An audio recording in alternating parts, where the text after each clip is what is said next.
Hey guys, we're back working on the Kubota V2203 that I plan on putting in my 1959 Jeep CJ5. In the last video, while I was scrubbing away at things here and not making a whole lot of progress, somebody suggested that I fire up the laser welder, cleaner, cutter, whatever you want to call it, and see how it does cleaning things up. I've got it fired up behind me here. You might be able to hear the airflow happening. Let me put you guys on a stand and we'll see how good a job it does. Thanks for watching.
Well guys, we're kind of losing our light here for recording. The sun's going back around the far side of the garage.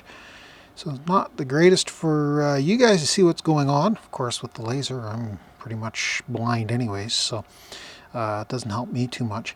What I'm going to do is shut the camera off for a little while. I'm going to keep going at this. I'll try and get the rest of this side cleaned up, and we'll see what it looks like. I've been going, up into the casting, rough casting here with the laser, but I've tried to stay off the gasket surfaces. I don't want to mess those up because this does leave a little bit of a texture to the metal.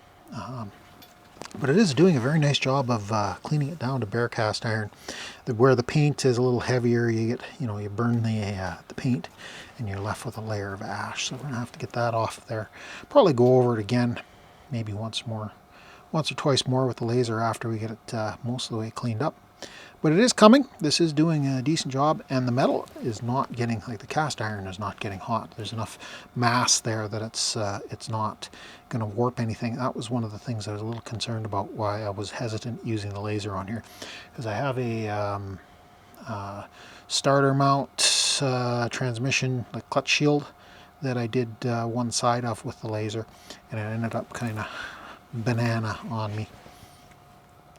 Let me shut the camera off, continue on here, and I'll bring you back when I've got some progress to show you. Well guys, that's, we'll call it the first pass. Most of it's had a going over with the laser. There's still a bunch of like ash on there that is going to have to get cleaned up. It's like the burn remnants of the paint and the oil and that kind of thing. And once that's done, then it'll probably need to be gone over again. But really, I've only been working on it for about an hour, and this side is cleaned up really nice. I've started working at the top here a little bit, just cleaning up against up near where the gasket is going to be sitting, or the O-ring on the top. I don't really want to put the laser underneath there if I can avoid it. If I do, I'm going to have to polish it out a little bit, because it does leave, a texture. Definitely is burning the oil residue out of the cast iron, and it is burning the paint off. So it's definitely work, but I don't know that you get, short of stripping the whole thing down and doing an abrasive blast on it, I don't know that you're going to get any better result than this cleaning laser is doing. Glad someone suggested. I was avoiding it because I was worried I was going to put too much heat in it, but this thing's got so much thermal mass, not an issue. I think this is where we're going to shut it down for tonight. I will bring you back again tomorrow night, and we'll see how much more progress we make. Until then. Well guys, it's not perfect. This is the next night, and I'm back out here. I've been going at it with the die grinder with a wire wheel in it, just to kind of take the ash off where the laser had kind of burnt the paint. There was kind of an ash on there, and so I took that off with the wire wheel. Still got some more we got to clean up down here. Still some, scale on there kind of thing that we need to dig into with the laser a little harder. But that's really cleaning up nice. This is basically down to bare cast iron up here, and where we get into the more shape down here, we need to go at it a little harder. But I'm pretty happy with that. Let me fire up the laser welder. I'm going to keep going at it. I've got enough footage of me burning this off with a laser. I'm not going to bother recording any more of that for the time being. But I'm going to keep going at this because we're close at having this side of the engine basically ready for paint. The front, not so much. The other side, not so much, where we've got the where the diesel pump and some other lines and stuff are still causing issues. But this side is coming along very well. I'll bring you back in a bit and show you where we got to.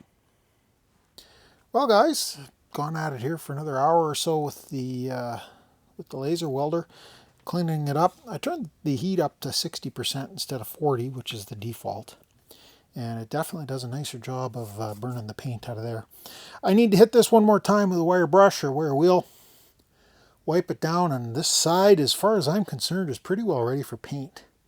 We've still got the front, the rest of the back, once this bell housing comes off, and the other side is going to be the tricky part. But basically I was hoping to get this side close to ready for paint, and I think we're there. I think this is as far as we're going to take it, mostly because I'm out of time again this week. That shelter is kind of been taking up a bunch of my time out in the backyard. But if you got this far in the video, can you give me a thumb up, give me a like? If you haven't already done so, consider subscribing to the channel. I'd love to have you come back, watch some more videos, and we'll catch you guys in the next mess. Thanks a lot for watching. Bye for now.